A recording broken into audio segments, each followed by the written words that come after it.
আপনারা অনেকবার মাটির নিচ থেকে শিবলিঙ্গ উঠে আসার কথা শুনেছেন, কিন্তু একটি পুরো শিব মন্দির মাটির নিচের থেকে উঠে আসতে দেখেছেন কখনো?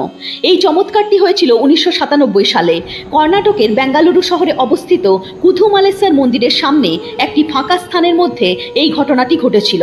যখন কিছু শ্রমিক সেখানের মাটি খুঁড়ছিল, তখন তারা সেখানে একটি কালো পাথরের টুকরো দেখতে পায়। তারা সেই জায়গাটি খুঁড়তে শুরু করে, আর তারপর তারা বুঝতে পারে যে সেটি কোনো সাধারণ পাথর নয়, সেটি ছিল মহাদেবের বাহন নন্দী মহারাজের একটি প্রাচীন মূর্তি। সেই নন্দী মহারাজের মুখ থেকে অনবরত জলের ধারা ঝরে পড়ছিল। এই ঘটনার খবর ভারতীয় পুরাতত্ত্ব বিভাগ এসআইকে দেওয়া হয়।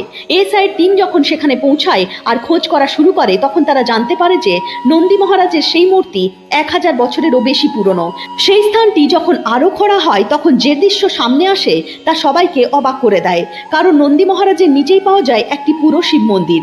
সেই মন্দিরে ছিল সুন্দর নকশা, অনেক প্রাচীন মূর্তি আর একটি শান্ত ঝিল, যার মাঝখানে ছিল একটি শিবলিঙ্গ।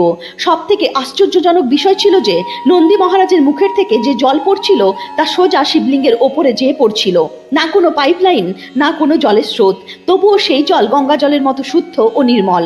আজও এএসআই এটা বুঝতে পারেনি যে সেই জল আসে কোনখান থেকে। হয়তো এটাই সেই বিন্দু যেখানে বিজ্ঞানের সীমা শেষ হয় আর ভগবানের লীলা শুরু হয়। বলো হর হর মহাদেব।